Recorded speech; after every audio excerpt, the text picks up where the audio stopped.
As primeiras ideias e teorias administrativas nasceram com a necessidade de organizar as empresas.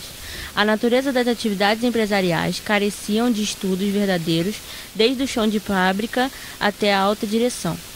Fayol, Ford e Taylor são considerados pioneiros da administração, cada um ao seu modo e com visões e ideais diferentes, tendo suas teorias até hoje difundidas pelo universo da gestão. Frederick Winslow Taylor, nascido em 20 de março de 1856 na Filadélfia, tornou-se um aprendiz industrial, ganhando experiência no chão de fábrica de uma produtora de bombas. Trabalhou como gerente geral e engenheiro consultor em gestão, onde teve a oportunidade que precisava para testar suas teorias. Em 1911, publica sua obra mais importante, onde ficaram registrados os princípios da administração científica. Em Princípios da Administração Científica, Taylor descreve toda a sua teoria sobre a administração, sendo por isso considerado o pai da administração científica. Vamos conhecer um pouco mais da história de Taylor, considerado com muita justiça o pai da administração científica.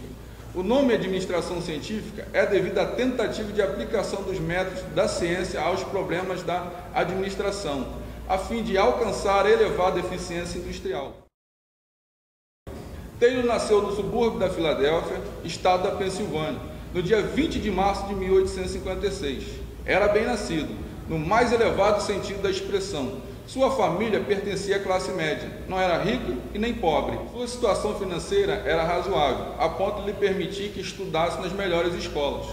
Era desejo de sua família que se formasse em leis. Alguns estudiosos acreditam que Taylor era tão estudioso que não pôde realizar sua ambição de se tornar advogado, por haver arruinado a vista nos estudos, mas parece que seus preparativos não foram brilhantes, e por alguma razão abandonou os estudos aos 18 anos e entrou para uma oficina mecânica. Nessa época, os negócios estavam muito difíceis, sendo impossível conseguir emprego como mecânico. Por este motivo, Taylor foi obrigado a começar como operário e não como mecânico. Em 1978, aos 22 anos, conseguiu um emprego nas oficinas de construção de máquinas. Depois de algum tempo foi confiado como mestre dos tornos, logo depois chefe de seção. Logo ao começar sua liderança teve muita dificuldade. Seus antigos companheiros o procuraram dizendo: Fred, estamos contentes que está no comando, sabe como funciona o sistema. Se não nos aborrecer, não terás problema. Já no intuito de intimidá-lo. Taylor, que era um homem determinado, não era de sua estirpe desistir ou ceder a algum tipo de pressão, avisou que as metas seriam cumpridas. Imagine os problemas que enfrentou ainda jovem Taylor. Naquela época, estava em moda o sistema de pagamento por peça produzida. Os operários em conjunto estabeleciam uma meta a ser feita e o ritmo das máquinas para valorizar mais sua mão de obra. Produziam mais ou menos um terço da razoável produção diária. Todo o novo trabalhador a ingressar já era instruído pelos companheiros, que se não obedecesse às instruções, logo seria substituído. Taylor não aceitou e utilizou todos os recursos possíveis para mudar isto. Demitiu os mais obstinados, baixou salários, contratou novos operários e pessoalmente os treinou. A luta chegou a tal ponto que os operários, ao invés de aplicarem seus conhecimentos em prol da produção, se dedicavam a quebrar as máquinas, alegando desgaste pela produção excessiva, culpando Taylor. Taylor, com determinação e objetivo, conseguiu por fim aquele vandalismo, ameaçando descontar os prejuízos dos salários dos operários. Depois de 3 anos de lutas, conseguiu aumentar e até dobrar a produtividade. Seus amigos operários o perguntaram se era correto produzir mais. Ele, que era homem leal, respondeu que deveriam lutar contra maior rendimento, pois produziriam mais ganhando o mesmo salário. Estreitamente ligado aos operários, se deu conta de suas vidas miseráveis e do injusto trato social que recebiam. Quando foi nomeado chefe da oficina, logo se empenhou em transformar os interesses da administração em um só, trabalhador e direção. Em 1880, a vida de Taylor melhorou. Começou a cursar engenharia na Stevens Institute, onde se formou em 1885. Começou então o seu estudo minucioso para melhorar o processo de produção, sob a supervisão do engenheiro William Sellers. Os resultados foram tão surpreendentes que Taylor recebeu todo o apoio para continuar seus estudos. 400 toneladas de aço passaram pelo exame de Taylor. Com seus estudos, Taylor aumentou o rendimento da produção e com 140 homens fazia o trabalho que antes era necessário 400 a 600 homens. Taylor era escravo do seu trabalho, se dedicava cada vez mais. Mesmo como engenheiro, metia a mão na massa. Como todos os grandes, Taylor havia feito de seu problema de consciência um problema universal. Um dos principais pontos do trabalho de Taylor foi a separação entre as funções de preparação e os de execução para que o trabalho industrial se torne eficiente. São necessários 4 agentes de preparação diretamente ligados aos operários. São os seguintes: o encarregado das ordens de execução, encarregado das fichas de instrução, encarregado do tempo, encarregado da disciplina ou relações humanas. No campo de execução, passou a usar também 4 encarregados: encarregado geral, encarregado de fabricação, encarregado de inspeção e encarregado de conservação. No início, cuidava apenas dos processos. Mais tarde, com a consolidação dos seus métodos, após os bons resultados obtidos da experimentação, chegou à caracterização dos princípios baseados na preocupação da observação científica, dos fatos que diante dele se apresentavam. Eis os 3 princípios desta fase: atribuir a cada operário a tarefa mais elevada que lhe permitisse as aptidões, solicitar a cada operário o máximo de produção que pudesse esperar de um trabalhador hábil de sua categoria, que cada operário, produzindo maior soma de trabalho, tivesse uma remuneração adequada, ou seja, 30 a 50% superior à média dos trabalhadores de sua classe. A carreira de Taylor foi vertiginosa, subiu de operário a engenheiro-chefe no curto espaço de 6 anos. Tinha a persistência mais obstinada já possuída por algum homem no mundo. Uma vez que começava, nada o fazia desistir. Achava que um homem deve fazer até mesmo o trabalho que lhe desagrada. Depois de tantas conquistas, Taylor veio a falecer em março de 1915. Os operários, no meio dos quais sempre se sentia feliz, deixaram todos o trabalho nesse dia para assistir o funeral daquele que para eles foi o maior dos dirigentes. Jules Endi Fayol, criador da teoria clássica da administração, nasceu em Istambul, no dia 29 de julho de 1841. Começou a sua carreira cedo. Com apenas 19 anos, já era formado em engenharia de minas e ingressou em uma companhia de metalúrgica. Ali, Henry teve a possibilidade de se tornar um teórico em gestão. Foi o pai da teoria da gestão. Como resultado de suas experiências como gestor, à frente de sua empresa, uma das maiores da França, na sua época, publicou em 1916 seu livro, Administração Industrial e Geral. Boa noite. Henri Fayol foi um engenheiro de minas e administrador francês. Foi um dos grandes precursores da teoria clássica da administração. Nascido em 29 de julho de 1841 em Istambul e falecido em 19 de novembro de 1925 em Paris, formou-se em engenharia de minas. Com apenas 19 anos, já começou a trabalhar como engenheiro de minas em uma grande mineradora francesa. Após 58 anos de trabalho, estudos, pesquisas e observações, reuniu em suas teorias e publicou em 1916 seu livro, Administração Industrial e Geral, um dos marcos da história do pensamento administrativo, que só foi traduzida para o inglês em 1949. Fayol sempre afirmava que seu êxito profissional se devia não só às suas qualidades pessoais, mas aos métodos que empregava. Ainda quando era apenas um jovem rapaz, percebeu a importância de habilidades administrativas para o desempenho organizacional. Se a administração era importante, por que as escolas e universidades a ignoravam e se concentravam no ensino de habilidades técnicas? Foi quando percebeu que isso ocorria por causa da ausência de uma teoria de administração. Em suas teorias, sempre considerou que a empresa deveria ser como um sistema racional de regras e autoridades que justificaria sua existência na medida em que atende ao objetivo primário, o de fornecer bens e serviços a seus consumidores. O modelo que criou para aperfeiçoar a utilização de atividades gerenciais foi graças a um grande desafio em sua vida, que em 1888, quando tinha 47 anos, foi promovido para diretor-geral de uma mineradora, à beira da falência. E assim que assumiu, adquiriu o costume de anotar diariamente os fatos que chamaram sua atenção. Constatou que o que fazia uma empresa funcionar era basicamente 6 funções. Funções técnicas, que são a produção do bens da empresa, as funções comerciais, que estão relacionadas com a compra e venda de produtos, as funções financeiras, que é o gerenciamento de capitais, as funções de segurança, que é a proteção e preservação dos bens, as funções contábeis, que estão relacionadas com os inventários, registros, balanços, custos e estatísticas da empresa. E por último, mas não menos importante, as funções administrativas, que nada mais é que a coordenação e sincronização das demais 5 outras funções.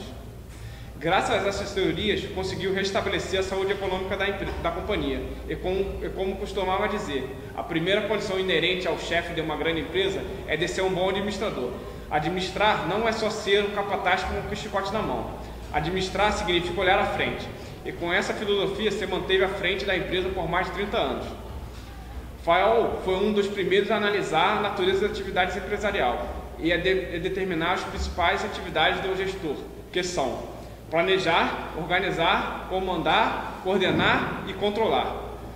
Fez a ligação entre a estratégia e a teoria empresarial e ressaltou a necessidade de aprofundar a gestão e aperfeiçoar atributos de liderança. Foi quando aperfeiçoou suas conclusões teóricas para chegar a incríveis 14 princípios gerais da gestão. Divisão de trabalho, especialização dos funcionários desde o topo da hierarquia até os operários da fábrica, assim favorecendo a eficiência da produção, aumentando a produtividade. Autoridade e responsabilidade. Autoridade é o direito dos superiores de darem ordens que teoricamente serão obedecidas. Responsabilidade é o dever de arcar com o seu próprio comportamento. Unidade de comando. Um funcionário deve receber ordem de apenas um chefe, evitando várias ordens. Unidade de direção. O controle único é possibilitado com a aplicação de um plano para o grupo de atividades com os mesmos objetivos. Disciplina. Necessidade de estabelecer regras de conduta e de trabalho válidas para todos os funcionários. A ausência de disciplina gera o caos na organização. Prevalência dos interesses gerais. Os interesses gerais da organização devem prevalecer sobre os interesses individuais. Remuneração. Deve ser suficiente para garantir a satisfação dos funcionários e da própria organização. Centralização. As atividades vitais da organização e suas autoridades devem ser centralizadas. Hierarquia. Defesa incondicional da estrutura hierárquica, respeitando a risca uma linha de autoridade fixa. Ordem. Deve ser mantida em toda a organização, preservando um lugar para cada coisa. Equidade.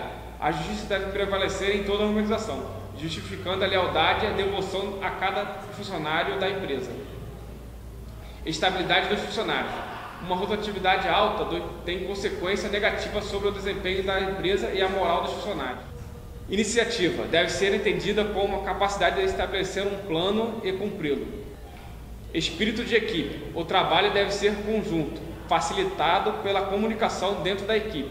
Os integrantes de um mesmo grupo precisam ter consciência de classe para que defendam os seus próprios direitos. Para Fayol, é a empresa analisada em uma estrutura de cima para baixo. Sua visão é mais gerencial, com resultados finais na produção. Coordenar é ligar, unir e harmonizar todos os atos e todos os esforços, enquanto a visão de Taylor é na produção e no operário, para resultados na quantidade produtiva. Contudo, as limitações e restrições da teoria de Taylor não apagam o fato de que a administração científica foi o primeiro passo na busca de uma teoria administrativa. Estas duas teorias são pensamentos clássicos da administração, que apesar de terem ênfases diferentes, completam-se, pois enquanto a teoria clássica criou princípios para o comando e a gerência, a teoria científica tem seus princípios voltados para o chão de fábrica. São, portanto, os princípios de uma mesma teoria, com conceitos organizacionais que diferem entre si, mas possuem coerência típica para compor uma única teoria, que se tornou a base da administração contemporânea. Henry Ford, nascido em 30 de julho de 1863, em Michigan, perdeu sua mãe muito cedo. Ainda jovem, já trabalhava na fazenda de seu pai, sendo responsável pelas máquinas, mostrando aí a sua habilidade para a invenção, principalmente na parte de mecânica. Foi o pai do Fordismo e o fundador da Ford Motor Company. Para que se possa perceber a visão inovadora de Ford, é preciso conhecer a sua história. Boa noite. Henry Ford pertenceu à estife dos homens que transcendem a vida, não somente por ter sido o pai do Fordismo, mas, sobretudo, por ter sido um homem inovador, persistente e bem à frente do seu tempo. Para que se possa perceber a visão inovadora de Ford, é necessário conhecer a sua história. Ford nasceu em 30 de julho de 1863, em Michigan. Perdeu a mãe muito cedo e começou a trabalhar na fazenda de seu pai, e demonstrando assim a sua habilidade para a invenção, principalmente na parte de mecânica, já que era encarregado de cuidar das máquinas. Depois de algum tempo, com o apoio de alguns colaboradores, começou a fabricar os seus próprios carros como negócio. Estava sendo fundada, então, a Detroit Automobile Company, na qual tornou-se engenheiro-chefe, sendo 2 anos mais tarde fechada por seus diretores serem contrários a adotar a produção em massa como modelo padrão. Ford decidiu entrar para o ramo da produção de carros de corrida, alcançando vários recordes que renderam vários portes financeiros às suas ideias. Assim sendo, fundou a Ford Motor Company, a qual fabricou um modelo de carro a preços populares dentro de um plano de vendas e assistência técnica de grande alcance, revolucionando aí a estratégia comercial da época. Após alguns modelos criados, ele chegou ao modelo T, um sucesso instantâneo, um carro barato feito para um homem comum. Ele vendeu 15 milhões de automóveis. Neste período, filiais da companhia já se espalhavam, sendo as principais localizadas no Canadá e na Inglaterra. Entre 1912 e 1914 foram instalados métodos de produção em massa, com linhas de montagem como movimentos contínuos. Imediatamente foi possível montar um carro a cada 93 minutos. Já fabricavam-se 800 carros por dia. Em 1914, repartiu com seus empregados uma parte do controle acionário da sua empresa. Pioneiro na época, estabeleceu o salário mínimo de $5 por dia e jornada diária de 8 horas de trabalho, enquanto na maioria dos países variava entre 10 e 12. Foi também um dos pioneiros na fabricação de motores aeronáuticos, construindo o motor Liberty na Primeira Guerra Mundial. Logo depois, organizou a National Farm Council, visando ampliar os produtos ligados ao campo e conquistar novos mercados. Henry Ford morreu em 7 de abril de 1947. Desde então, tornou-se uma figura lendária, com a implantação de produção em massa. Contudo, Ford teve outros méritos, além de ter produzido o primeiro carro popular em larga escala. Fez sua fortuna com base no aperfeiçoamento de seus métodos, processos e produtos, demonstrando um gênio inovador.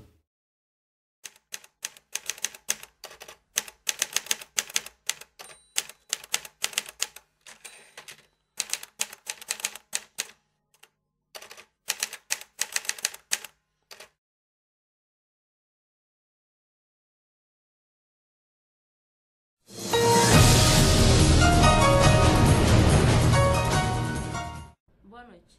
Hoje, em 2033, iremos falar sobre o atual mercado de trabalho. Suas modernidades, tecnologias, inovações e mudanças. Surgiram novos conceitos e melhores definições, levando-se ao crescimento de empresas. Com isso, funcionários evoluíram automaticamente, se tornando profissionais cada vez mais capacitados e aperfeiçoados pelo atual cruel e manipulador mercado de trabalho. É importante manter a mente limpa para identificar o caminho que o mercado está seguindo e, mais do que tudo, trabalhar muito. O sucesso não vem pela profissão escolhida, mas sim pelo trabalho realizado nas condições encontradas. Em algumas áreas, a demanda por profissionais continua em alta. Confira 10 profissões ou carreiras que estão oportunas neste ano: gerente de planejamento tributário, gerente de projetos, gestor de mídias sociais, especialista na área de mobile marketing, CTO, diretor técnico, engenheiro naval, civil, eólico, agronômico e engenheiro de produção. Como podemos ver, a engenharia está sendo muito valorizada no mercado de trabalho. De 10 profissões mais cotadas, 40% são engenharias.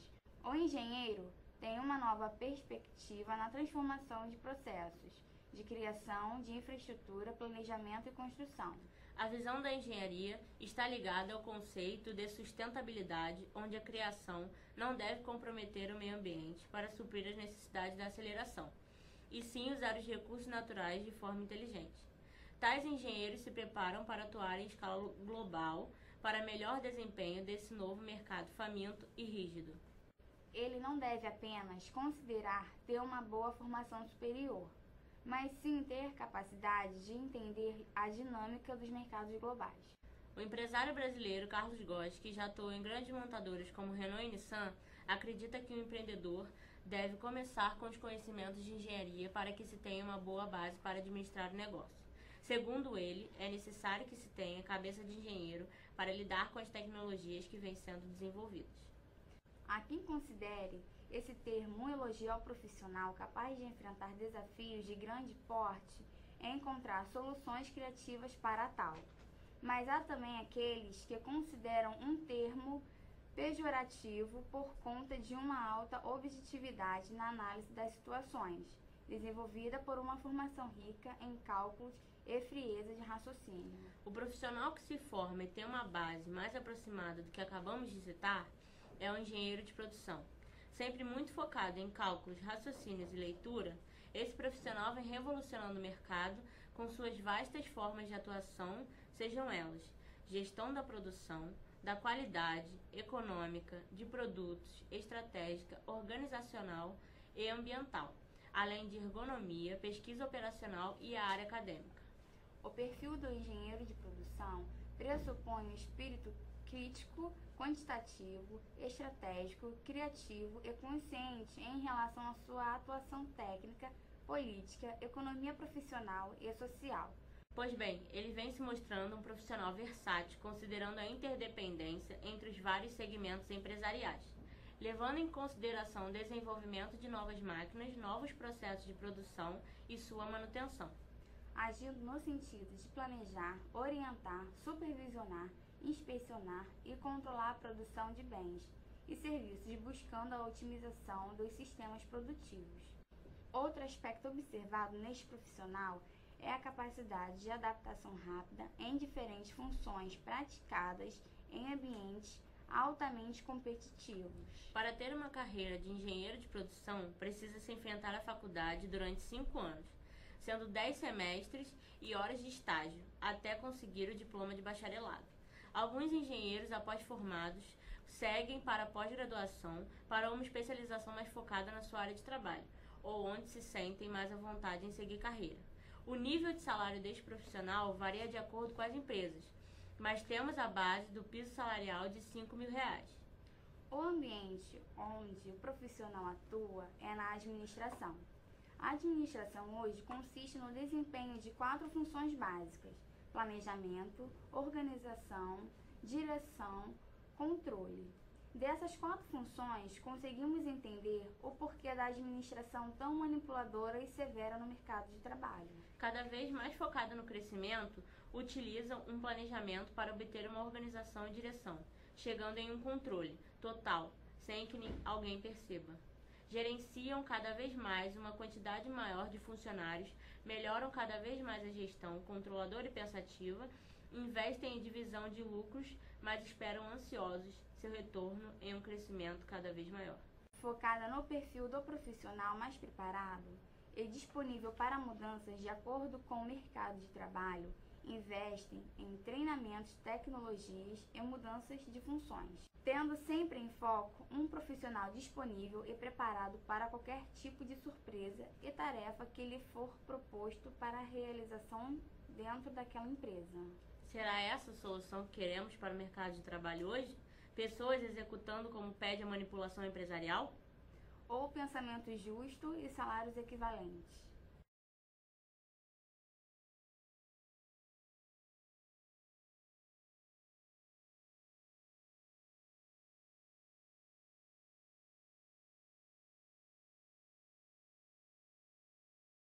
Vamos lá então. 3, 2, valendo. Tem alguma coisa errada ali. Calma. Vai no stop. Ah lá, tava gravando.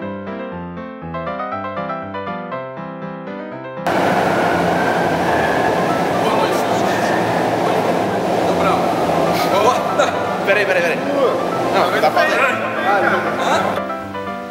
Fayol foi um dos primeiros a analisar a natureza da atividade empresarial. Fayol foi um dos primeiros a analisar a natureza da atividade empresarial e a determinar as principais atividades do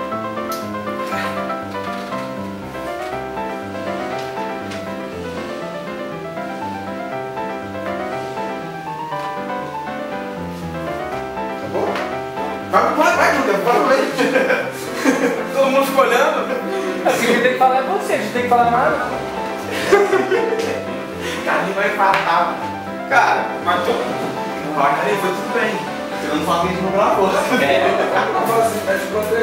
fez a ligação. Boa noite. Hoje eu vou falar um pouco sobre Henri Fayol. Ele foi um grande administrador. Parou. Porra, não anda com a câmera não. 400 toneladas de aço passaram pelas mãos de Teus.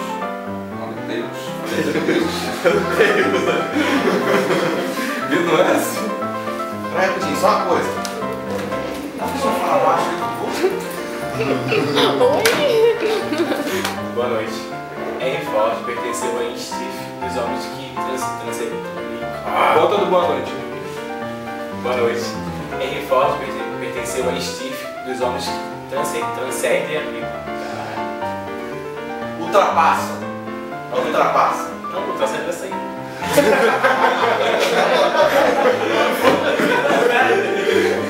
Boa noite. Agora que você está na chefia. Pô, tá trabalhando, cara. Tá fazendo sombra, né? Tá fazendo sombra dele. Mas não tá fazendo sombra nele aqui, cara. O importante é o vídeo. Pô, viu, cara? Tô até bom você dele. O cara tava certo, ele tava marcado, pô. Ia dar certo a primeira vez. Volta.